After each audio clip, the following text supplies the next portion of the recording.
How quickly can happiness turn to ashes in your hands?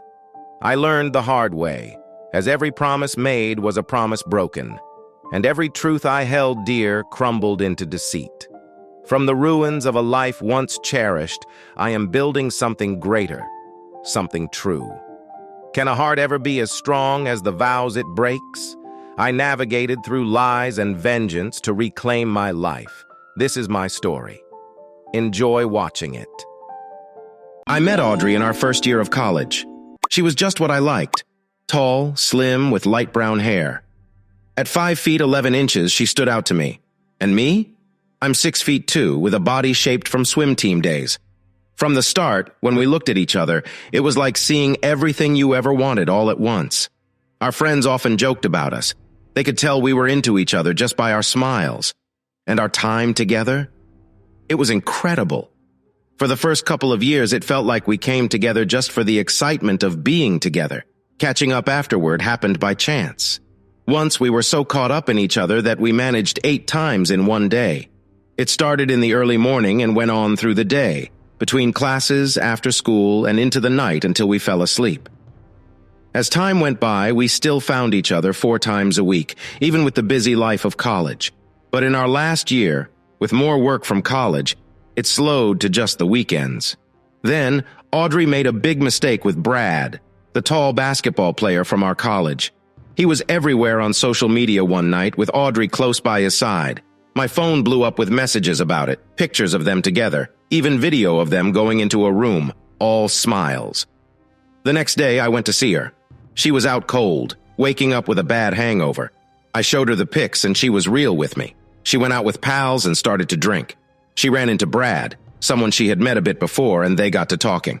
It got late and she didn't see how much she had drunk. Brad took her to his room to show off his trophies. The next thing she knew, they were kissing. Then, they were without clothes in bed. She said she didn't even remember if they had sex. She told me she was drunk, did a dumb thing, and felt bad. She said she only loved me and it was a one-off mistake. She wanted to make it up to me in any way, hoping I'd forgive her. She kept saying she loved me and wanted to be with me forever. Her friends, and even mine, said it was just one drunk slip and I should forgive her. My friends also said she was the hottest I'd ever date and no other girl would be like her. I was mad at her for almost 2 weeks, but then forgave her. I missed being close. She kept saying sorry and I just gave in. But I made it clear to Audrey, one more slip and it's over. Looking back, the guys who told me to take her back are not happy now. They chose looks over loyalty. The ones who said let her go are now happily married, not a single divorce among them. Looks like there's truth to picking loyalty over looks.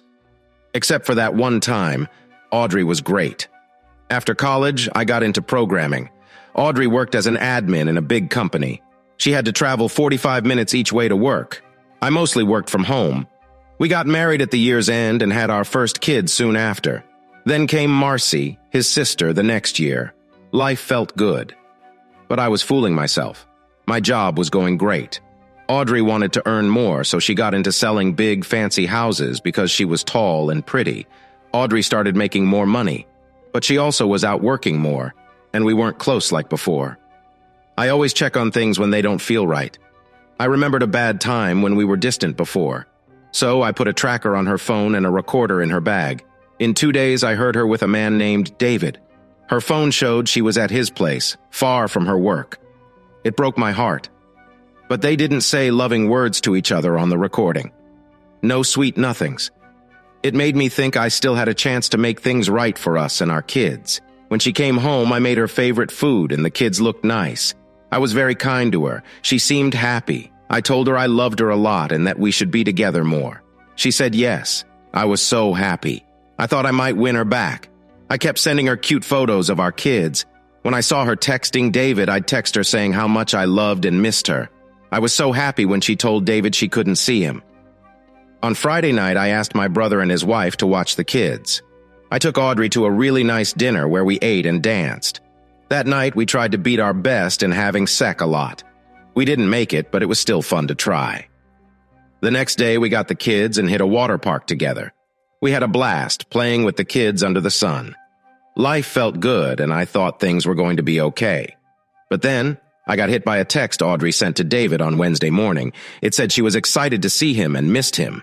My wife was still around. Everything I thought I knew was wrong. I was done listening to her. I couldn't let her sweet-talk her way into making me believe which parts of our life together were true. I wasn't going to hear out her reasons or how she was hurt and needed me to fix it. To me, Audrey had left me and the kids behind. She just hadn't lost her rights to see them, that's all. I caught a peek at David. I used the spy app to see through her camera and caught a glance of David's face when she silenced her phone. I knew him from Audrey's work. My first thought was that he seemed like a jerk. Now I was sure of it. Instead of going to jail for beating Jerk into a pulp, I chose to cut Audrey and the drama out of our lives. She had been lying to the kids and me every day, to the people she was supposed to love most. I'd use everything I knew about her double life to my advantage. I'd try to keep most of our stuff and make sure I got to stay the main parent for our kids. I'd show the kids and our families how Audrey was picking her affair over us so they wouldn't fall for her tricks. And I was going to make Jerk face the music in a big, lasting way. He was going to regret messing with us. Next was Marx's school band show. I told Audrey, but she wasn't really listening. This was getting normal. But the next day was Marcy's big show. I used the app on Audrey's phone to change her calendar alert to the day after. At the school, I made sure she was at some guy's place by checking her phone. I also made sure her phone was on silent. I left her a message asking where she was. An hour later, I sent another message saying she was late. Near the end of the show, she called in a rush, asking if Marcy was up yet. I asked her where she was, but she kept asking about Marcy. I lied and said she just missed her and we'd see her at home. Marcy was sad on the way back because her mom wasn't there.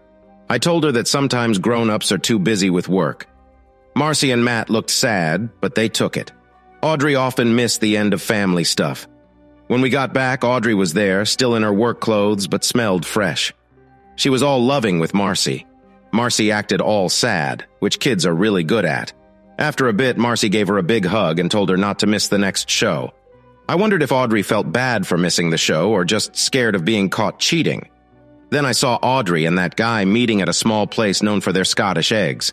I ended up talking about Scottish eggs with my father-in-law, who said he hadn't had a good one in ages. I told him about the place. I booked a table for Wednesday, the day Audrey and Duke often went to the eatery. I picked up my wife's folks and we all drove there. Peeking at my phone, I saw Audrey was still stuck at work. So I took a longer, prettier way to the restaurant. Soon, Audrey's phone showed she was on her way too. We got there just a bit after she did. Walking in with her folks, I noticed Audrey at the back, cozy next to Duke in a booth. I called out, asking, "Booth or table?" out of the blue. Audrey looked up fast, her eyes wide, then slid to the other side as if she was pushed. Duke seemed lost till he saw us coming in.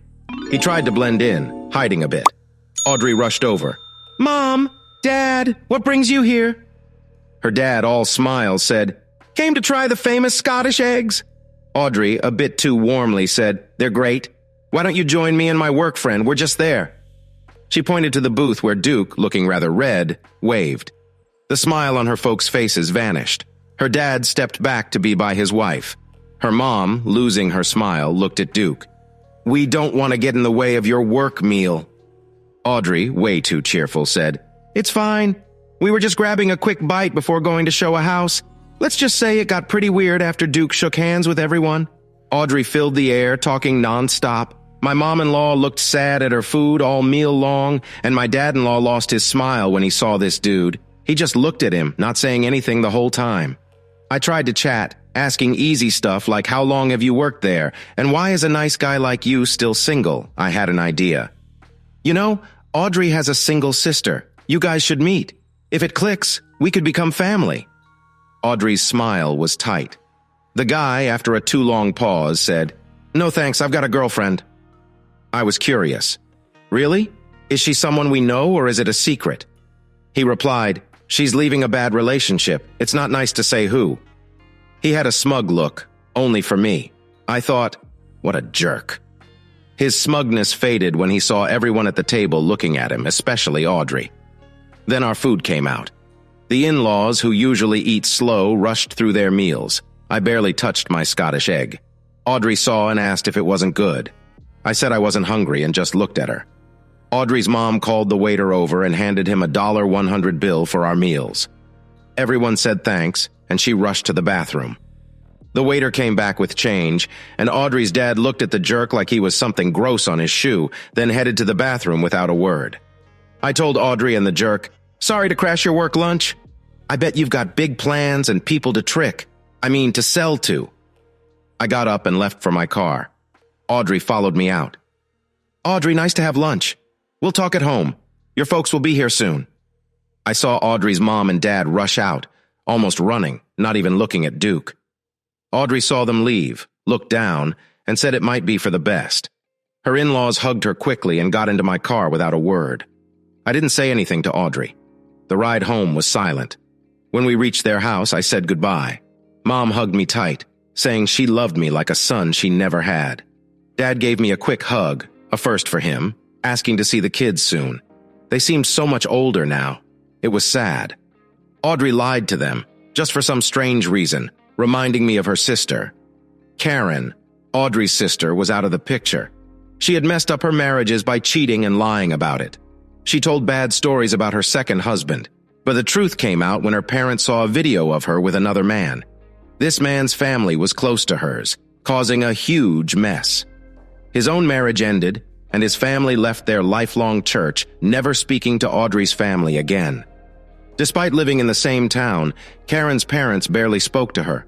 The pain from her actions still hung over the family, a shadow that followed them even now.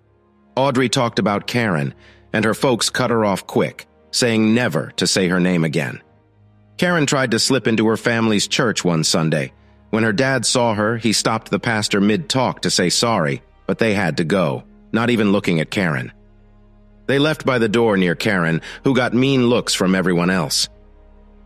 Audrey came back that night, happy about a big sale she made with Douche at lunch. But her folks didn't like her eating out alone with an unmarried man. They told her not to hang out with him, even in a group. Audrey said sorry and promised not to lunch with him if it upset them.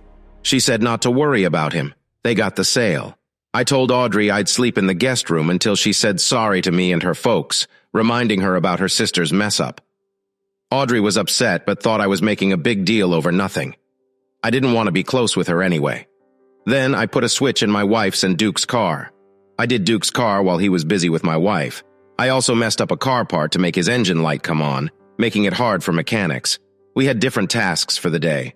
Matt had soccer, Marcy had band. That's when Audrey went to see Duke. I heard everything on her phone during Matt's game. I had made Audrey's car not start. Knock, knock. "What's up, babe? Back so soon?" "My car won't start. Let's see. 15 mins later. Can't tell what's wrong. Your car should start. Lights are on. Your battery looks fine. Need me to drive you home?" "No way. After that mess at the diner, if my man saw you drop me off, we'd be in a heap of trouble. Just call a tow truck. I need to pick up Mary for her band thing across town." "Why not let your guy do it? He's at Matt's soccer match." "We planned I'd take Marcy. You can use my car again." "That diner mess." "Yeah. Fine. Take me to a car rental and I'll get a tow truck for my car. Make sure you're here when the tow guy shows. Give him $50 to say it was found at our work." Audrey's phone beeps. "Oh no. Hey love, are you on your way to get Marcy? My car's acting up. Battery, I think. Need me to come and give it a jump?" "No, that's okay. I've called a tow and I'll just rent a car so Mary isn't late." "Okay. Call if you need me." She ended the call. "Let's head out now. Take me to the Avis near our job. But there's a budget closer. No way. Can't have a rental bill from a place far from work, especially by your apartment." "Right." Sadly, Audrey was too late for Marcy. Luckily, Marcy rang in a panic, so I got one of our dad friends to bring Matt home later. After he said yes, I rushed Marcy to her show, just in time. Back home, Matt was in his room and Audrey was there saying sorry to Marcy again, still in her work gear but smelled fresh. "Marcy, so sorry. Car broke down, got a rental, but your dad had already got you." "It's okay, Mom. Made it just on time, thanks to Dad. Again, you missed my show. I hope work is worth it." Marcy ran to her room. Audrey told me it wasn't her fault her car broke down. "I called your job after lunch. They said you left early. You had over 2 hours to pick up Mary. What went wrong?" Audrey froze for a few seconds. Then she said she had some errands and thought she had enough time. She didn't know her car would break. I looked at Audrey. She moved a bit under my stare. She looked back at me. "What errands?" You didn't say. You never told me. I looked at her hard. Just stuff, she said. Things I needed to do. I told her, I hope that stuff was worth more than your daughter's heart. You're in deep trouble for this. Then I went upstairs to sleep alone. At least I got my answer. Audrey didn't care about missing our kids' big moments. Her affair was all she thought about. She just didn't want to get caught. If she cared, she would have skipped her plans. Instead, she left work early under a false reason to have more time for her affair. Next time, it will be worse. The car shop found nothing wrong with Audrey's car. Marcy got smart when she found out. Hey, Mom, you said you'd drive me and my friends to the mall this Saturday. Can you tell us now if you'll bail? We don't want to get stuck because of your car. Matt laughed from the other room, yelling, Nice one, Marcy. The kids felt left out by their mom.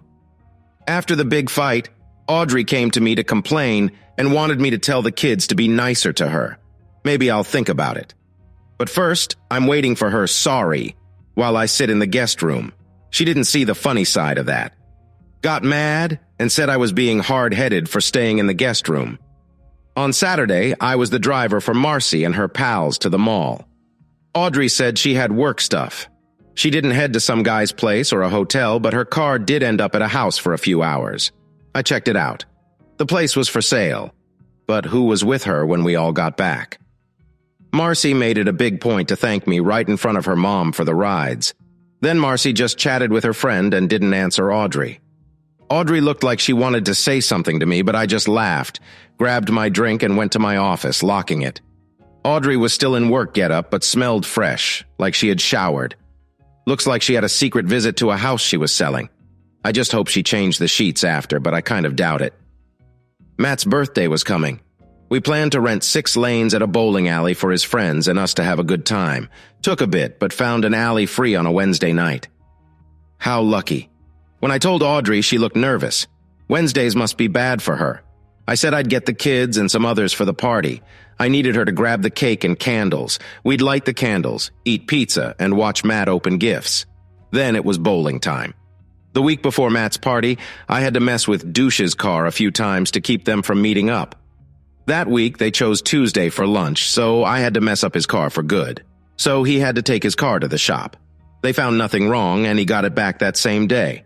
I hoped this would make him mad and ready for Wednesday. I was glad when I saw Audrey's text on Wednesday morning. Can't wait to see you after lunch.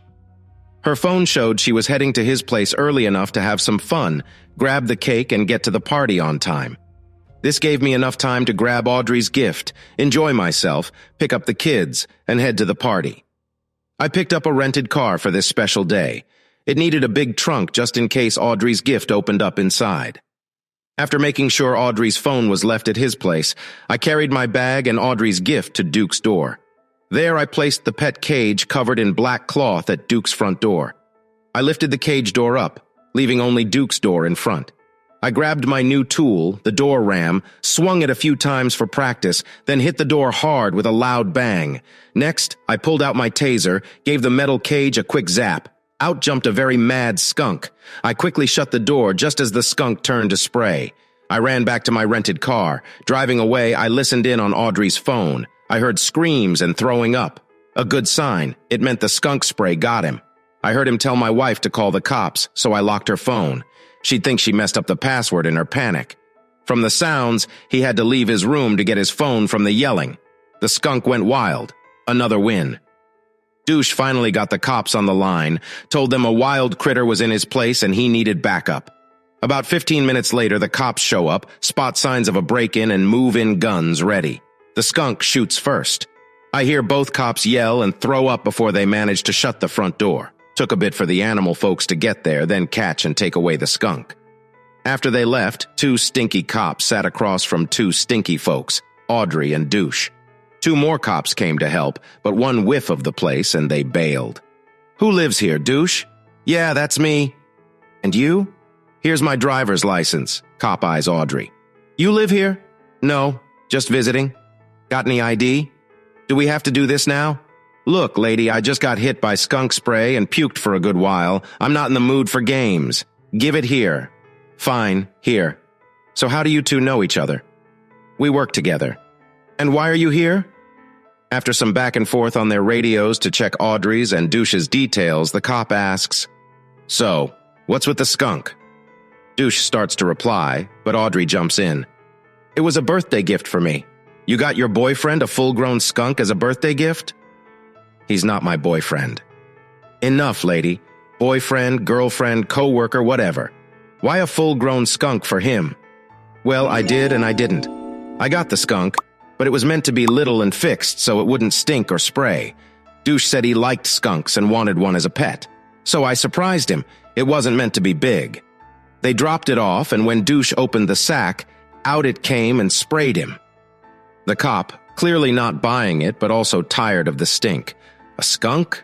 Must have cost a lot. "Kind of, but it was okay." Audrey tried to make it seem less. "Do you always buy pricey pets for work friends without your husband knowing or just for your boyfriend?" Audrey stayed quiet. It meant boyfriend. "And that door jerk? I messed it up yesterday and couldn't fix it yet." They must have all been silent for a minute. Then he spoke up. "Okay, both of you. I can tell you're both lying, but I can't stand this smell and need to leave. The only reason you and your man are off the hook is because you both stink more than me or my buddy, and I won't let you stink up my car." So they left and closed the door. "It was loud, jerk." "What was that about?" Audrey asked, always smart. "We couldn't say that someone kicked your door and put a skunk in your place." "Why not?" "Because then they'd ask my husband if he did it. He knows. If he didn't, they'd have to tell him I was here." "Audrey, be honest, jerk. How many other girls are you with?" "None," he said, offended. "When was the last time with someone else?" "A month ago," he admitted softly. "Audrey," she yelled. "You jerk, for how long?" 8 months. Even louder from Audrey. "You've been with her the whole time you were with me, and another half a year back, too," he whispered. "Did their men find out?" "You think they were married?" "I know what you like. Now, did they?" "Yes." "Did they know it was you?" "Not sure." "Great. Now I'm sure I was right to lie to the cops. Probably one of the other wives after revenge. Either way, I'll find out if my husband did it. If he did, I'm going to be so mad." My wife's phone rings me. "Hi, Audrey. Got the cake yet?" I know she can hear the sound of bowling pins in the back. "Oops. I got held up at work. I'm on my way now." "Audrey, don't let Matt down too. I'm leaving now. No worries." Audrey hangs up. Mike, Audrey. "Oh no, Matt's birthday. Need that cake." Next, I hear Audrey shower, get dressed, and rush out. Her car's map shows she's driving to the store. Her car stops working after her 4th try to start it. But then it starts. It stops 3 more times on her way. But it starts back up each time. She's going to be very late to Matt's party. At the store, Audrey says sorry, telling the bakery folks she hit a skunk. They quickly help her out. Audrey makes it to the bowling place at the end holding the cake. We all hold our noses and gag. After a quick talk, Matt begs his mom to just go home. On the way back, Matt asks why Mom misses his and Marcy's stuff. I tell him she's trying her best for us and it's tough to be everywhere at once. "But you're always there for Marcy and me, and you make more money." "Well, I got more free hours so I can hang with my 2 favorite skunks." "Not funny, Dad.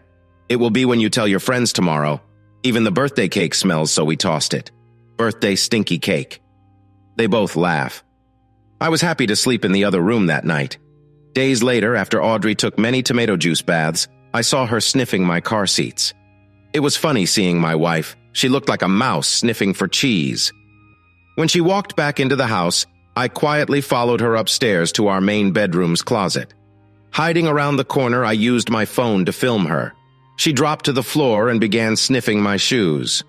I never asked why her car didn't smell of skunk even 2 weeks later. I told everyone I needed to buy some stuff from the hardware store. After asking if anyone wanted to join and hearing their no's, I went out alone. But I went straight to Douche's place. His car was there. That was good. I knocked, and when he opened the door, I said, "Can I come in? I'm Audrey's husband." His face turned white, but I went in and sat at his kitchen table, insisting he sit too. The place smelt of fresh paint and faintly of skunk. Everything looked new. "I know about you and my wife, Audrey, for the past 6 months," I said. "Man, I don't know what you heard, but it's all not true. We're just friends," he said. But I told him I had pictures and a video of their meets. He played dumb, but I was straightforward. I know you're with my wife and I have proof. I don't care about you. What matters is what my wife does. So here's my offer. Instead of paying a detective, I'm offering you the money, I said. He looked confused. You want me to film me and your wife together? And you'll pay me $2,000? He was trying to get it. He glanced at his new stuff. $2,000 just for a video of me and your wife? You serious? Yes, I said. $2,000 for a video that clearly shows it's her. I need a note from you saying you made the video and you're okay with me buying it. If you have all this proof, why do you need the video? I need more power in a divorce fight. Wow, cheating like that would be really mean. You mean like how she's playing me and the kids dirty? Whispering almost? Yeah, like that. $2,000. And I won't spill the beans to the other 2 men who've been lied to by their wives, just like me, to sweeten the deal. I'll even pay for a secret spot a few towns away. You can have your fun with her at the hotel spa all day on Saturday. Douche just looked at me, thinking hard. Dude, you're really cold. Bump it to $3,000 and we have a deal. Done. Not a word to Audrey. Of course. I'll book the spa and hotel in your name. It'll be for next Saturday and the following Monday night. I'll call you to plan when to get the video. Cash payment. All clear? Yes. All right. Be sure her face is easy to see in the clips. I'll send over the permission note later today. Talk to you the Monday after next. I left his place and kept on with my shopping on Wednesday night. Audrey, babe, forgot to say I have a meeting this Saturday, a bit away. Is that okay? No worries. Seems like a quiet weekend then. Enjoy your meeting. Monday night, I called Douche to let him know I'd pick him up in front of his building. He wondered why, and I said I didn't want to be on any videos. Picked him up, told him to zip it, drove to a quiet rest spot off the highway, made him get out and checked him with a metal finder. All clear, he got back in the car. Got what I need? Yeah, here. And he gave me a USB stick, pulled my laptop from the back and plugged in the USB. The camera must have been on the dresser by the bed. The bed was empty. Then Douche lay down on it. Audrey came in and got between his legs to do stuff with her chest. I could see Audrey's face well. Next, the camera showed the bed from the side. Audrey, with no clothes, got on the bed. She said she loves it from behind. Feels great. Then there was a video of them in different ways. I told Douche Perfect just what I wanted. Got the yes paper? I asked. Douche took out an envelope and gave it to me. It had the right date and name on it. I took a photo and sent it to me. I gave Douche an envelope from my car. He looked happy counting the money twice. When I left him at his house, he said, "If you want more videos, just say." I had a blast earning cash. Tuesday, I told my brother and his wife the story. Showed them a bit of the video. Also some photos and a list of dates Audrey was with Douche, marked in yellow. The times she missed family stuff for Douche. To her parents, I showed a cleanup photo from the video. Just heads and legs, nothing scary. I did not want to hurt them. I did not want Audrey to lie to them, too. I asked, "Did you know Audrey loves shoes so much?" They did not. The video of her with my shoes was next. She sniffed every pair. This seemed to upset them the most. Maybe they get the cheating, but the shoe thing was weird. I said she always showered after the shoe thing. A few days passed, and I saw all the shoes were gone from their house, and their bedroom door was always shut. I showed my parents the video of the shoe sniffing. Dad laughed a lot at it. I told everyone to wait until Wednesday to talk to Audrey while she was out with her boyfriend. I sat the kids down to tell them what was going on. Mom has a boyfriend and I'm not sure she loves me still. They were shocked and asked if we were going to split up. I said I'd talk to their mom when she got back from her boyfriend's. They both shouted, "She's at his place now?" I said yes and showed them her car's location on my phone at her boyfriend's. Marcy said, "Is this why Mom misses time with me and Matt?" I showed them a list of when their mom met with him and the family times she missed. I wanted them to see how little they seemed to matter to their mom. I also showed them the tracker for the times their mom missed Marcy's show and Matt's birthday. They began to cry when they saw when their mom left on Matt's birthday. They cried more when they saw the time she left to finally show up. "That rotten person," I said. I told them the key thing was I loved them, that this was a problem between their mother and me, and we would try our best to stay together as a family. After a lot of crying, hugging, and talking, we heard the front door. Audrey came in. Seeing our faces, she looked worried and asked, "What's wrong?" "Kids, go to your rooms. Your mom and I need to talk." They hugged me, gave their mom a mad look, and went to their rooms. When I heard their doors close, I asked Audrey to sit. "What's up, Audrey? I know about the side thing." "Oh no, that's not right. I'd never go behind your back. Why'd you even think that?" Audrey's eyes got all wet. "If you won't tell me the real deal, then we're done talking. Someone got it wrong then. They saw something that wasn't real." "Okay, Audrey, we're done for today. Take the rest of the day to think about how you're hurting us. We'll talk more tomorrow. Don't talk to me or the kids till we fix this." I left the room and went to another one. Audrey kept following, saying I got it wrong till I closed the door. She stopped talking. Then she tried to talk to Marcy through her door, real quiet. "Marcy, what did Dad say? This is all mixed up. Please open up so we can talk." Marcy didn't say a word, but she texted me. "Matt, can you make her leave? I tried, but she says I got it wrong about her cheating, so no point talking if she lies. Maybe you messed up. I've got pics of them together without clothes." I opened my door and saw Audrey. "Leave the kids out till we sort this. You're making it tough for them." "But I want to know what you told them." "I told them you have another guy. That's it. It's between us till we figure it out. Now please, leave the kids be."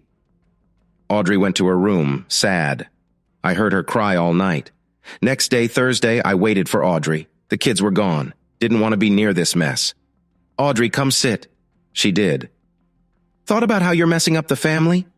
She nodded. "Yes. Can we talk true about what's going on?" She nodded. "Yes. So, what's your side? It's all a big mix-up." "Yeah, I've been closer to someone else, but it's just talking. We've had lunch a few times, even when you said not to. We work together, can't help it. I've shared some feelings with him, that's it. Trust me, love, it's only you for me. Well, if lying is how you tackle this mess, we're done talking. We'll talk again Saturday at 9 in the morning. The kids will stay with your folks tonight and Friday. We'll talk Saturday. Think about what this does to us all." I left for my room. Audrey didn't say a word or follow. Come Saturday at 9, I had breakfast with the kids at Audrey's folks. Got home, saw Audrey at the kitchen table. I asked, "Ready to talk true about everything?" Audrey nodded. "Yes." "You told my folks and yours? And your brother and his wife?" "Yes." "Why would you do that? I've always been proud of you, but now, all the sneaking around, the lies to me, the kids, our folks. Why? It looks so easy to see through you. But it was just a couple of kisses. That's it. And now everyone's against me. Since you won't be straight with me, we're done here. The kids will stay with the grandparents for now. I'll sleep in the spare room and keep working from home. We'll talk on Tuesday after work. Think about what you're doing to us." That night, after dinner with my folks and the kids, I got up, left, and drove off. Audrey was in the living room. "Can we talk?" "Tuesday," I said, then went to sleep. Some of Audrey's friends texted me asking me to forgive her. They said it was a small mistake. I video chatted with them. I told them how long Audrey had been cheating. I showed them a clear photo and a short clip of her with another man. They said sorry and hung up fast. We never heard from them again. I guess Audrey wasn't fully honest with her friends.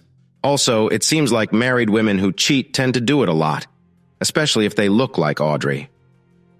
On Tuesday night, Audrey came home. I left my home office and saw her at the kitchen table. She brought pasta from our favorite place. A plate was ready for me.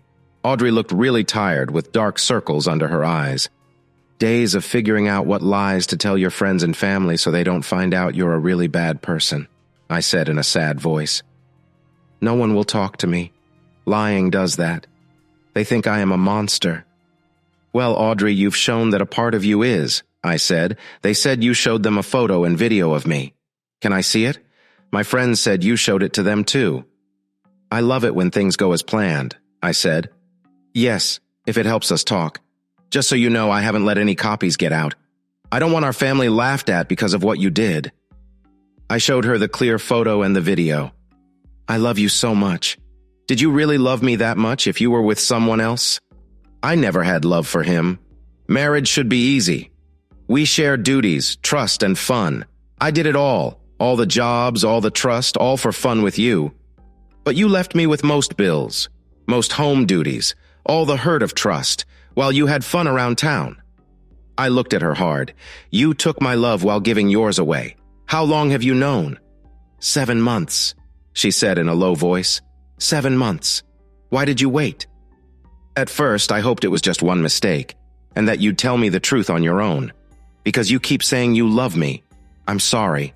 How can I trust you now? Because I do love you, and I'm telling the truth now. Is this the truth, like the last 3 times you said you didn't cheat? After sitting quiet for a bit, me looking at her and her at her food, Audrey, how can we fix this? I took an envelope from the home office, put it in front of Audrey. This is a deal for after. Sign it and I might think about us again. You, me, and the kids need help too, to make it work. I don't want to sign that. Okay, then we're done. To me, it seems like you just want to leave without losing money. What do I get if I sign this? If we split, I get 70% of everything. If I cheat, it's back to half. If you cheat, I get 85%, and I get the kids. Get a lawyer to check it and sign it. I'll only stay if I'm sure you're ready to give up something in money. On a Saturday morn, as I was about to head out, Audrey said, "Won't you have some food? I got what you love the most." After all the wrongs and lies from her, should I expect poison on my plate? She cried a lot. Just sign the paper so you can win back a bit of my trust. The next day, I went to see Audrey's office boss while she was gone. I had a time set with the boss lady. She looked like she had been there for years. Her man owned the place, but no longer came by. From the looks I got, it was clear Audrey had spread false tales. "How can I help you?" she asked, clearly not happy to see me. I said, "It looks like there's a wrong idea that I'm the villain in my marriage." Still, she said, "That sounds like it's your personal issue, not our business here. If that's all, I'm busy and need you to leave, or I'll call the cops." I then said, "Actually, it does relate to this place because my wife and a certain jerk here are having an affair." She didn't like my harsh words. "Got any proof?" she asked. "Yes. Here's a photo of my wife and her co-worker. I also have lots of voice clips where they say they were meant to be working but were fooling around instead." I played a couple of the clips. She looked upset. "So my wife will be fired right away?" "Yes, the jerk too. Sadly, you can't fire him. I had the okay to record my wife, but not him. I don't want to end up in court over lies, and I doubt you want that trouble." "Thanks for the info," she said with a slight ease in her tone. She almost smiled. "Can I keep the photo?" "No, I don't want the picture shared and make folks sick out of nosiness. My family paid enough." Audrey came back home in tears that day. She lost her job and got no good words from them. She wanted to talk, but all I said was Saturday before I shut myself in my room. Come Saturday morning, Audrey was at the kitchen table. "Did you really have to get me fired when you knew I found out about you cheating? You should have left your job to avoid that jerk. I just did what was best for you since you lost your way." What I wanted was her to feel the pinch and agree to sign the papers. Nope, we could have talked it out first. Sorry. I thought we agreed we're not checking in before making big decisions that hit us or the kids bad. Then she asked, "Did you sign the post yet?" "Yes." She handed me the envelope. I checked it, it was signed and dated. I sent a copy to my lawyer and put the original in my safe. Then I laid out new house rules. She behaves, and we'd start going to therapy. I'd also tell the family we're working on our marriage. Deep down, I knew it was a lost cause. I didn't even bother booking any therapy sessions. For the next 30 days, she played the part well, kind and caring. She even put a small camera in my office to watch what I typed and saw on my screen. But I caught her on my secret office camera, which I only checked from my car outside the house. On the next Saturday morning, I walked into the kitchen to find Audrey with coffee, looking very pleased with herself. We said hi. I grabbed my coffee and sat across from her. "Where are the kids?" "Over at my parents'." "Why?" "We haven't been close in a while, and I thought maybe this morning could be different." 8 months, yes. 8 months? Really? What do you mean? That's how long it's been since we were close. No way. It's not been that long. You're mistaken.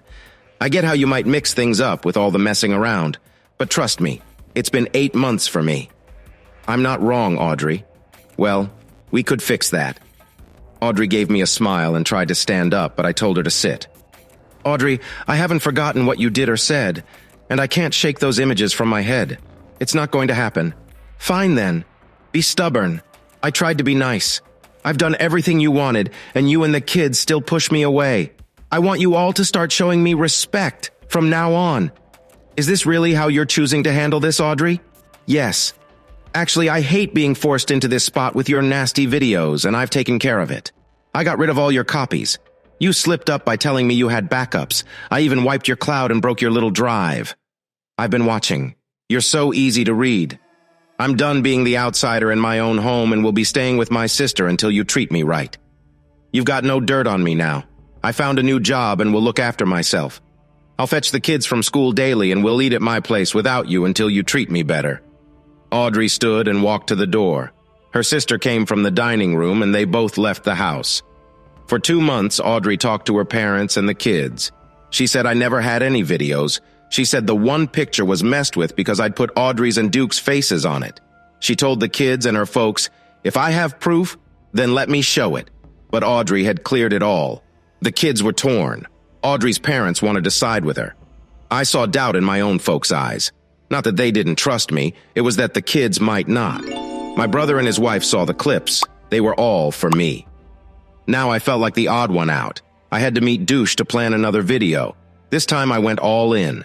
I got a room by the sea in Florida. I paid for 3 guys who looked good, thinking if one didn't show, I'd have backups. 3 might be too much, but I wanted to be sure. I bought tickets for Audrey and Douche, first class. I threw in $5 grand for Douche for the clip. I also said it had to be on the suite's outside part. Funny thing, Doe said Audrey was playing hard.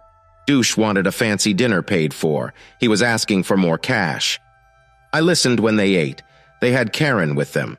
Audrey and Karen were keen to meet Duke's pals. I ended up buying another top ticket for Karen. 2 weeks on, I was next to Duke in my car watching the new video. It starts with Audrey, Karen, Douche, and the 3 guys walking outside. All were hot and puffy. Karen asks how Audrey and Douche met. Karen goes, I've been covering for my boss for ages. When she's out on Thursdays, I also covered for Douche a while when she was with him. Someone spilled to her man about her and Douche, so she had to stop. I asked if Douche was any good. She said he had a big tool. She kept covering for me on Wednesdays. No shock the boss lady was glad to not let Douche go with Audrey gone. She was aiming for more time with Douche. One guy threw his small tool into the crowd. Everyone laughed except one dude. They all sat in cozy chairs sipping drinks. After a while, that guy got bold and started with Karen. He was at it for 15 minutes. Then he walked into the hotel room, came out quick and handed out little blue pills to the other 3. 15 minutes after, all 4 were ready to go. They sure had fun with Adrian in that room. Everything went as I asked for the next 2 hours. Audrey was busy and Karen didn't know her part. When the video ended, I told the bold guy, nicely done. I made the video safe and sent it up to the cloud. I also made sure the files on the USB were safe before pocketing it. I closed my laptop and stashed it in the car. Then I drove off from the stop. The guy wanted his pay, but I had some things to ask. Did you hit on my wife first? Nah, it just sort of happened at work. Who talked about doing it first? She did. Guess she talked to her boss about it too soon. We were now on a small road back to town. Oh, how many have you been with here? Been here a bit, but 7 women. Yeah? Who? Can't say, that's not fair. I'll add more money. Make it double and we have a deal, plus where and when. He listed all 7, the office manager, 2 from work, and 4 from the gyms. All married. I stopped the voice recorder in my pocket. Wow, that's something. Want to see something else crazy? I hit the gas hard. We sped up fast, hitting 70. Hey there, dude asked. Hey, what's up?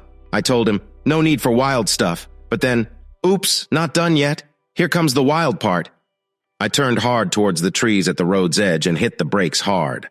Luck was on our side. We hit a tree head-on, going less than 40 miles per hour. Seatbelts on, airbags popped. We made it, but boy, it hurt a lot. I came to my senses first. The dude next to me was still out of it. I reached over, got a pencil from the ash holder, and poked it right into his neck. Didn't bleed as much as I thought it would. So when he tried to grab the pencil, I twisted it, making sure it did real damage. He looked at me shocked, trying to hold the bleeding pencil. I let go and he yanked it out. Blood was shooting out from his neck. He looked at me. I stared back. No words needed. Then I took the pencil, cleaned all the blood off, and put his bloody hand on it. Didn't want my prints on it. No need for extra questions. I slipped $500 into his pocket. Next, I called the cops to tell them about the crash. The cops thought it was all an accident. I mentioned he had the pencil before the crash. They took my laptop and drive for checking. After a hospital visit, I went home. I was sore for days. Got home, told them about the blood on me and the crash. Just didn't say whose blood or about the death. They wondered why I didn't call them. I said I was all right and didn't want to worry them. Plus, I didn't want them asking why I was in the car with their mom's friend. Audrey found out about my car crash when she heard about the guy's death a week later. She added things up. She rang me up trying to dig info about his end. I acted dumb. Right after, cops came asking questions about the guy and my wife's secret love. I owned up to knowing it, saying it's why we were in the car together. I had paid him money to leave my wife alone, but he broke his promise and wanted more. Then the crash happened. Cops pushed me, so I finally said, "You think I hit a tree on purpose, hoping he'd be the only one to die?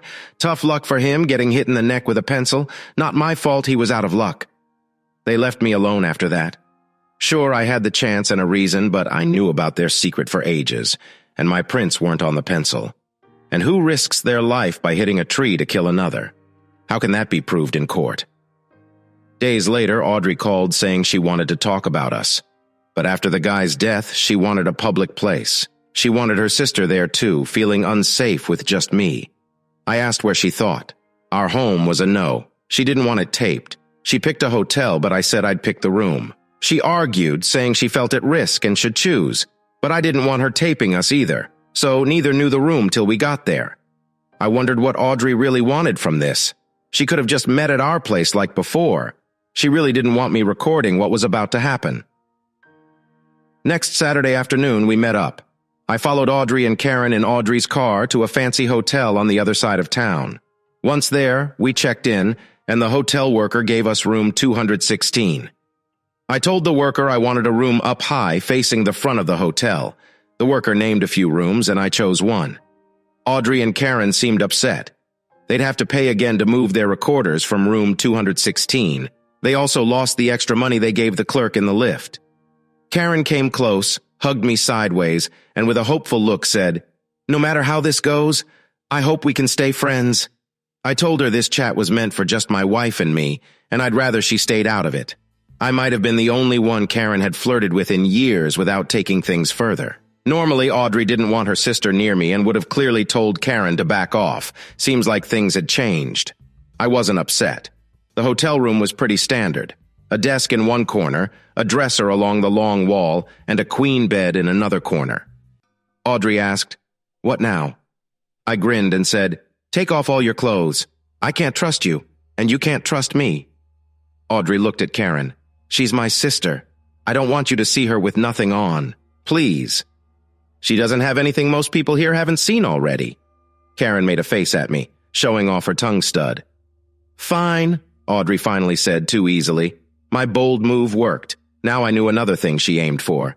Good thing I came ready. Audrey and Karen started to take their clothes off. I quickly did the same, placing my clothes neatly on the desk, with my back to Audrey and Karen, keeping them and my clothes apart.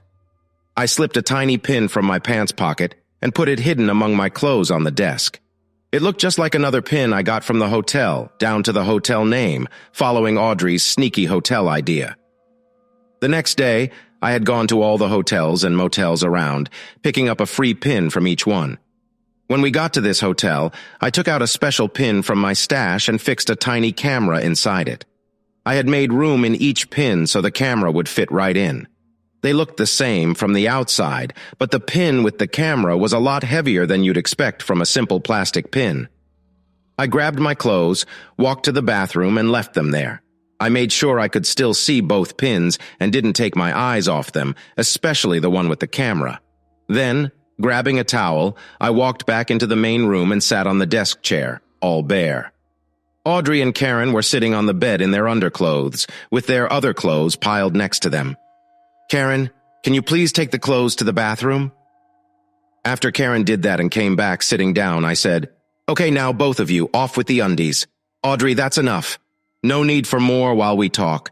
But first, Karen, let's have you stand and show us everything clearly." Karen seemed really upset about having to show her body this way, which was odd for her. "I'm not just going to stand here with you looking at me," she said. "Fine," I replied. "There's the door. You can wait outside while Audrey and I talk." I guessed what Audrey's plot was, and having Karen outside would mess it up. Audrey, seeing her plan falling apart, still sent a look to Karen, who then took off her underwear and sat on the bed. Not enough, Karen. Stand up and show us properly. Karen glanced at Audrey, who nodded. So Karen stood, turned her back, and spread herself. And right there, as clear as day, was a tiny recorder stuck inside her backside, with a small mic peeping out at the top. Audrey knew I'd make them take off their clothes. She just hoped their undies would stay. I stood up, went over and pulled the tape off. Karen yelled, turned to sit on the bed. Her face was a bit red. Was she shy or excited? Knowing Karen, she was excited. Looking at Audrey. Your turn. Audrey stood and showed her backside. Tape number 2. I reached down to pull the tape from the bottom, so my hand brushed against Audrey's private area. After a bit of struggle to grab the tape and my hand brushing against her, I tore the tape off. Audrey turned and sat on the bed, her chest red, which meant she was excited too. Audrey wasn't shy. Then I went to Audrey, stood between her legs, and ran my fingers through her hair. There, hiding in her hair, was another tiny recorder. There it was, held by a hairpin. I tossed the recorder with the others. Audrey, these cost a lot. Did you use up your card to buy these? When I checked Karen's hair by standing between her legs, she moved to the edge of the bed, wrapped her legs around me, and rubbed herself against me. I took my time checking her hair while my body touched Karen's chest and my leg touched her private area. I started to feel more turned on. Seeing Audrey, I noticed a smirk on her face that made me think why we were here. Audrey should have been really mad. My body was reacting to her naked sister's touch, and she was just smirking. I found the last recorder in Karen's hair, gave all the recorders to Audrey, and told her to throw them in the bathroom and close the door, as soon as Audrey turned back. Karen pulled me in and started to touch me in a very personal way. I stepped back and sat in my chair as Audrey threw the recorders in the bathroom and shut the door. I could tell Karen was really excited, even from far away in the room. If Audrey wanted to make me so turned on that I didn't think straight, well, I was getting worried. It was beginning to work. I felt myself getting aroused. Audrey sat down on the bed next to her sister and spoke. Your turn to show him. I stood up, bent a bit, and did as she asked. That's good. Karen, stay still. We need a better look. I felt someone touch my backside. Looking back, I saw Audrey hit Karen's hand away, saying, Not now, Karen. I picked up a towel and went to the bathroom door, jamming it into the gap at the bottom. Audrey was the last in there, so I thought maybe she had left the listening devices I found near the door. I also knew this would make Audrey even more upset. I sat back down. Okay, let's get this over with, I said, trying not to stare at Karen. Audrey, let's be real here, I said, hoping we could finally talk honestly soon. We would soon see who was right about what this talk was going to be about. Karen was still sitting, relaxed and open on the bed. I had trouble not looking. She looked amazing even just sitting there. My wife is amazing, but Karen was something else. And she kept looking at me, which made it harder. Audrey then said in a sweet voice, I love you, dear. Yeah, like you love your shoes, I replied. That's not true. I really do love you. Sure, as long as I pay the bills, I snapped back. Audrey's voice rose. Don't be like that. Our marriage can get through this. Sure, I said. You used our trust to hurt me, and now you want trust back? Don't overdo it. It was a mistake. A huge mistake, I said. Audrey lay back and said, I still love you. Let's make up here and now. You want me back. You think you're still worth it. You showed you're not hard to catch, like the last pick at a bar close to the morning. Everyone finds someone eventually, not being mean to the ones who've had too much to drink. Oops. My bad. I mean, no hard feelings, Karen. As soon as I talked about 3 or 4, Audrey sat up and crossed her legs. Karen, though, didn't take the hit, smiled at me, and was even more open. Sweetie, don't be upset. It was just a slip-up. No, it was a cruel trick, like putting tiny dogs in a sack with stones and tossing them into the water to sink in my highest voice. I'm so sorry. I didn't think they would die. I didn't mean to let those 12 poor pups sink in the river when I threw them in. Babe, I'm sorry I lied to you, but it was because I felt bad about what I did. I stopped lying when you caught me and I saw I had goofed up. You mean when I first said I knew and you claimed it was a mistake? Someone saw something wrong. A fib. Or the second time you said it was all a mix-up. Yes, I had a close friend, but it was just a heart thing. Another fib. Or the third time you said it was just a few kisses. Another fib. Or when you had your friends talk to me, trying to make me forgive you because it was a one-time slip. Another fib. I think you chose to tell the truth when I showed you the photo and the video of him with you. I think you stopped lying about the affair when you knew it wouldn't fly, but that doesn't mean you'll stop lying about other things, right? Karen, seeing her sister's quiet response, said, "We don't want anyone to blow up and say something they might regret later." Surprised at Karen, I said, "Blow up? You've got to be joking. I think you're not making enough of a fuss." It always blows my mind how much cheaters try to make less of others cheating. Karen just looked at me, still smirking. In a soft voice, Audrey said, "But I'm really sorry for hurting you. You should forgive me because I feel bad. But maybe I don't feel bad enough. I need help to feel more guilty." In a small voice, she added, "It's not so awful. Tell me, how different are you from a scam artist now?" "You know, a scam artist," I continued. "Someone who wins your trust only to betray you." Back in her usual tone, she argued, "I didn't betray you like that. Marriage is about being true and trusting each other. You cheated and lied. Isn't that betrayal?" She got a bit louder. "I kept my side of the deal and more. It was just sec," she tried to justify. "So you kept it hidden because it was just about sec. You knew I'd be upset, like the time you forgot to buy me orange juice." Now I was louder, and with a pointed tone, "Making me sign that post was wrong. Unfair? If I speed, I pay a fine. If I dodge taxes, they take my money. If I'm drunk in public, I spend a night in jail. Cheating? Nothing happens. Kids suffer. People can get so hurt they might even hurt themselves or others. If things were fair, cheating in marriage would mean serious losses. Jail time, most of the assets, and losing the kids to the other parent. Single cheaters should be punished hardest. They just hurt others for their own gain." I said strongly, "Marriage is about building a family and staying loyal." "Why even get married?" I asked Audrey. She had no words.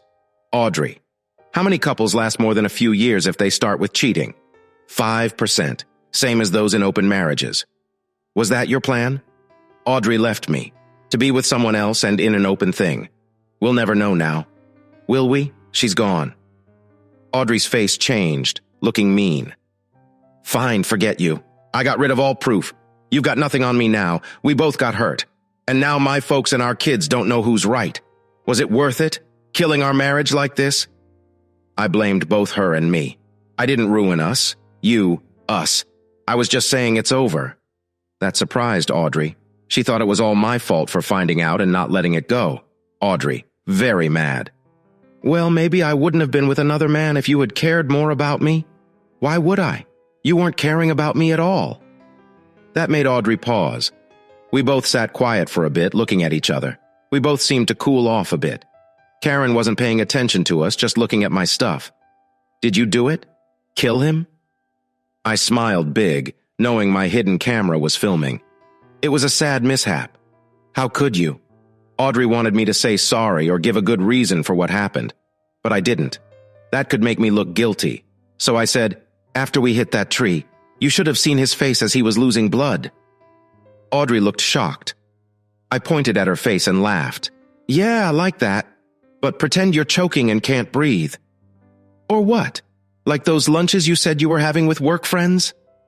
Audrey's eyes got watery. "He was a good man," I said, anger in my voice. "You mean the kind who goes after other men's wives? Too bad he's gone. Wasn't he up for some big award for being the top jerk?" "You didn't have to end him," Audrey half shouted, now crying. "Is Audrey upset because life isn't fair? If life was fair, he'd have been in jail for a year or two, not in that car with me that night. But no, the law doesn't care about cheating, so he would have just walked away after ruining my marriage, my kids' happy home. The same marriage the state says is important but won't really protect. He got what he deserved. Karma." Audrey, with tears in her voice. "But you still love me. I know it. Wrong. I used to love you. Real love is something most never really get, even if they marry. You had it from me for a bit. All I got was your want for a wedding, your want for a husband, your want for my money, your want for me being loyal. You chose want over love because you never really knew love. Lots of guys will want you, but no one will love you like I did, after what you did to us." Tears fell from Audrey's eyes. This wasn't what Audrey hoped for, but she pulled herself together. The look in Audrey's eyes changed. She was thinking fast. Plan A failed.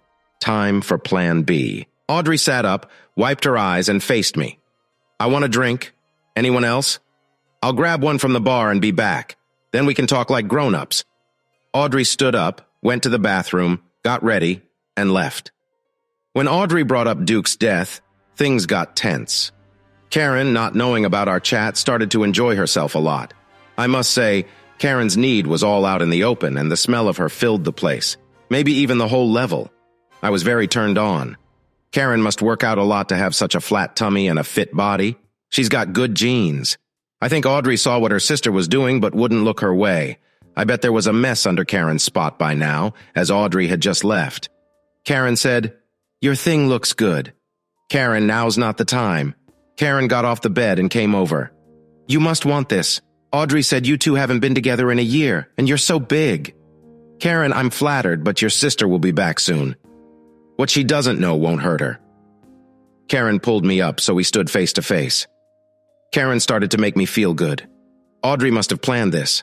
I thought Karen was part of her scheme, but without proof from the bathroom recordings, Audrey couldn't prove my mistake. I had hoped for a chance to make things right, maybe even a threesome. That plan was off now. I needed Karen to stop. I was fighting with myself, not really wanting her to stop. But then Karen pulled me down with her on the bed. She screamed, "Please stop!"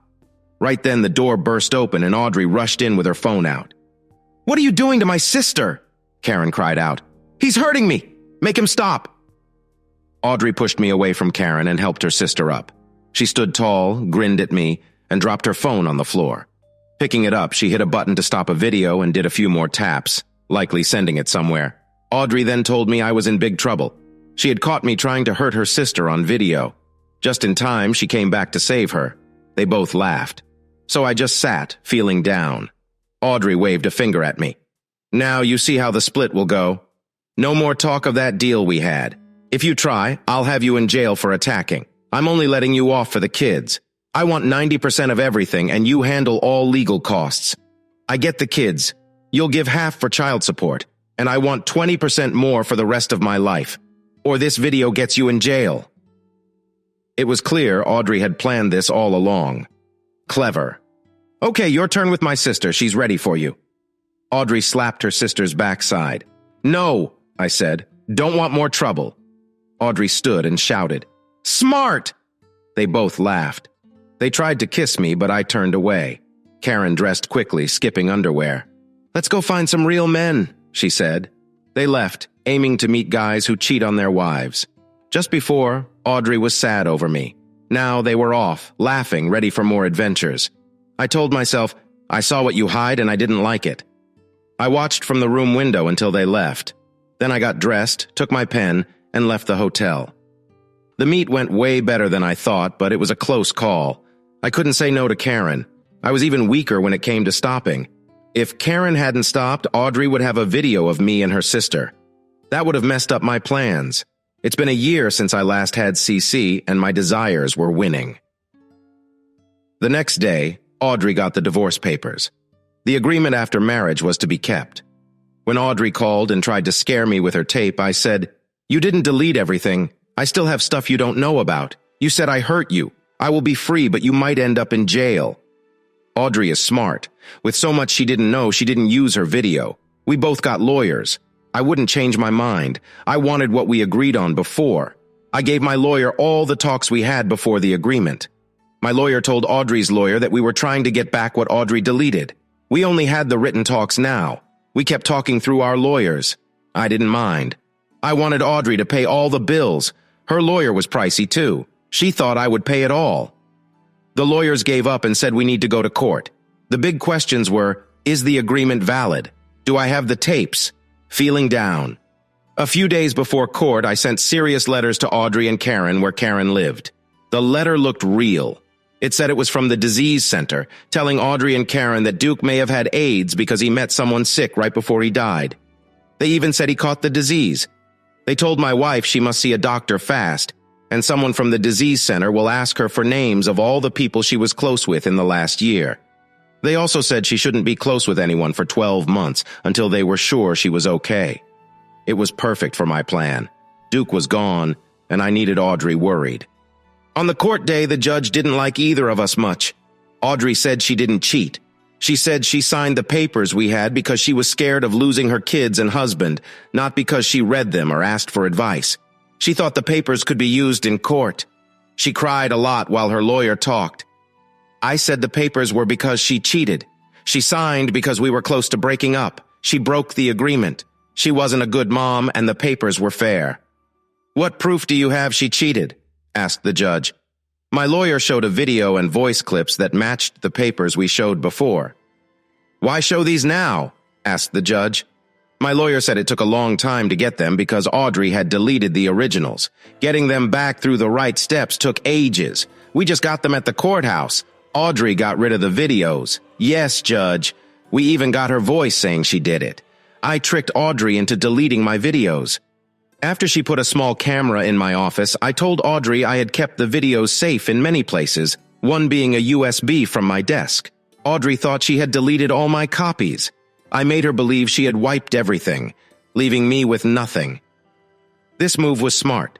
Judges don't take kindly to folks who delete proof on purpose. Audrey also told the judge a lie that she had never cheated, and I had no proof. Bad move for Audrey. The judge looked at my wife's lawyer. Do the written words match the recordings? Yes, Judge. Do you doubt these recordings are real? Audrey's lawyer looked at her. She shook her head no. No, Judge. So that makes us question if the claim of being forced to sign is true. But I see all these recordings are from before the signature. None show cheating after it. Yes, Judge. Here are the words and the video itself, showing Audrey cheated after the agreement. Why show this now? Until not long ago, the police had this evidence because of a different case. We weren't sure the video was still around. The judge to Audrey's lawyer, have you seen the video? Yes, Judge. But we think it's not allowed since there's no okay from Audrey. And if it is, there's no proof it wasn't made before the agreement. My lawyer. First off, the video was shot on a public deck, so no need to ask to take it. Next, we can show the date of the video was after the deal was signed. How easy is that? My client paid for the trips for Audrey, Karen, and the guy to the hotel where they met in secret. That turned some heads. Judge, did you say okay to your wife's secret love? She didn't ask me, but no, I never said yes to her hiding away with someone else. How come you paid for their flights and hotel then? I showed the guy the video and asked him how much cash it would take for him to stop seeing my kid's mom. I also said he could lose his job. The guy said all he wanted was tickets to Jamaica and a stay at a top hotel. We shook on it, and I got vouchers for the flights and hotel, but the guy broke his promise and went to Florida instead. I got the bills the next week after my wife had left for a meeting. It was a big help that the guy was gone, Judge. How do we know it's the same hotel in the first video? You can spot the hotel's name in the back. How did you get this video? I paid for it. The guy sold it to me the night before he died. I have a note from him to prove it. Was this normal? No. When I learned of my wife's cheating, I asked him for proof. The guy was happy to give me proof. Why were you looking for this proof? For the divorce. Did the guy know why? Yes. Months back, I told him it'd be cheaper and easier to get the proof straight from him rather than hiring a detective. Even though I later paid him to keep away from my wife. The guy called me up saying he had one more video to sell. I gave him $500 for the video. The guy knew about the deal from Audrey. In the video, Audrey and her sister were seen with 3 men going against their deal. My wife's sister, Karen, was there too, and I pointed her out. Everyone in the room looked at Karen. It seemed this didn't interest Karen at all. The judge told me off for bad words, and I said sorry. Then the judge looked straight at Audrey and asked, "Is that all you got from that guy that night?" She said yes, but added he gave her most of the videos they were looking at. He had been doing this for a while, even paying for hotels and flights. She had given him about $3,000 in total. My words made Audrey look silly and showed she had been fooled. She thought, all this time, the guy was secretly recording them to sell the tapes to her husband for their divorce, for just $3,000. Audrey would have given him a lot more to get those videos back. It was good for her that the guy was gone, even though she was mad. Audrey thought that must be all the videos he had. She was sure she had been careful not to let him record their last hotel meet. If there were more, he would have shown it by now. As I finished, Audrey quickly talked to her lawyer. They asked for a short break since it was nearly lunch. The judge said okay. When we came back, Audrey's lawyer said he just got a video of me doing something very bad. It would show I had broken our deal by being unfaithful, which was a big no in our agreement. And Audrey and Karen would say the video was real. The judge had Audrey Karen speak the truth about the video. Audrey then said, "Till now, me and my sister didn't want to send the dad of my kids to jail, but seeing how tricky he is, I must do the right thing." They showed Audrey's video. It started with the hotel door and someone yelling, "Please stop!" Then Audrey was rushing into the room, showing me on top of Karen and Audrey shouting, "What are you doing to my sister?" And then Karen yelling, "He's hurting me, make him stop." Then Audrey grabbed her sister, her phone fell, hitting the floor, and the video ended. Sadly, the video also showed my hard self between Karen's legs. Then I asked, "What happened next?" I told the judge. I ran to the bathroom and told my husband to leave the room in 2 minutes or I would call the cops. I also told him I sent the video online so he couldn't delete it. And did he go? Yes. Now I was really in trouble. I looked back at Audrey's mom and dad, who looked very mad at me. Good thing my parents were with the kids at home. I felt bad for Audrey's parents. They just found out. What a shock. 304 their nice daughter is. And their other daughter was helping the bad one. And now they thought the dad of their grandkids was bad. The judge looked at me. "What do you have to say?" My lawyer said, "We have another video to show." Let's see it. Audrey's lawyer tried to stop the video before anyone saw it. The judge said, "So you can show your surprise video of the hotel meeting, but we can't see their surprise video of the same meeting? Is that right?" The judge even laughed. Audrey's lawyer sat down. Audrey was turning pale. I could almost read her mind. She thought it would be a bad video from the bathroom. I even put my recorder by the bathroom door, but only got some fuzzy words because of the towel he put under the door. The video began with us talking about getting naked for 2 recorders. It ended with Audrey and Karen giggling as they left for a bit. In the video, when I talked about how our laws don't help marriages, the judge gave me a sad look. It was like he knew what it was like to have a cheating wife. He knew how bad the system was at keeping marriage promises, or maybe both. When the video played Audrey's claim that I killed, Audrey got pumped and started whispering to her lawyer. In the end, her lawyer just shook his head no. Before we showed the video, my lawyer made sure I hadn't said anything in the video that could get me in trouble. Audrey's lawyer was telling her that nothing I said made me look guilty. That must have bugged Audrey. Her first plan was to make me forgive her. Her second was trying to get me to say something wrong about douches, death, and her big plan. Karen's fake attack was now a problem for Audrey. It was sad. Audrey thought she was smarter. She hid her affair, using the trust I gave her. Now that trust was gone. Karen tried to leave when the video showed her getting close to me, then pulling me onto the bed. The officer made her sit back down. I was wrong. Audrey did feel shame when the video showed her with her sister, making fun of me. Audrey hid her face with her hands. I heard her parents gasp from behind. They left. The court had seen enough before the video was done. Audrey was not going to get any help from her folks ever again, and she knew it. When the video ended, the judge said the ruling would stand as planned. My lawyer then told the judge that we had just found out Audrey had a secret bank account she did not tell us about. This account had more money than all our other stuff put together. Audrey had said she got a check every 4 weeks, but she was actually getting paid every 2 weeks and had put every other check and lots of her extra pay into this hidden account for many years. She had also recently taken all the money out of our house by taking a second loan and moved it to her secret account. But I told my lawyer to not share those details in front of the judge, or Audrey. My lawyer just showed the judge the bank balance. The latest money move showed Audrey had put our house money into her secret account, maybe planning to leave. This mistake of being too greedy is how the bank and lawyers found Audrey's secret money. The second loan was actually my doing. I did it online using Audrey's details from her phone. I found Audrey's account the same day I put the tracking software on. Hiding money in a divorce is against the law. The judge, using his power from the law, gave me all of the hidden money, and she had to pay for all the lawyer fees and court costs. Good for me, Audrey got too greedy and moved the house money into her secret account.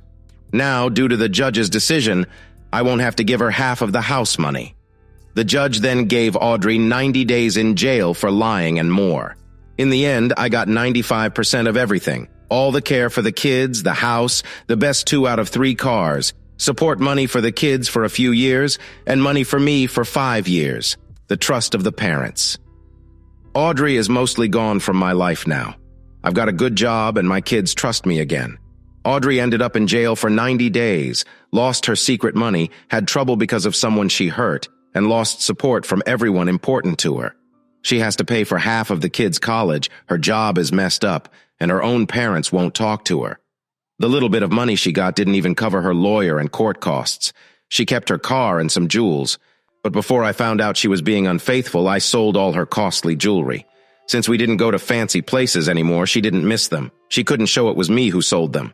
I said she might have sold them and blamed me. I bought my dream car with that money, and some I got from a car accident. If the accident money hadn't come through, I would have used the jewel money differently. When Audrey was locked up, I told the jail that she and her sister might be sick with HIV.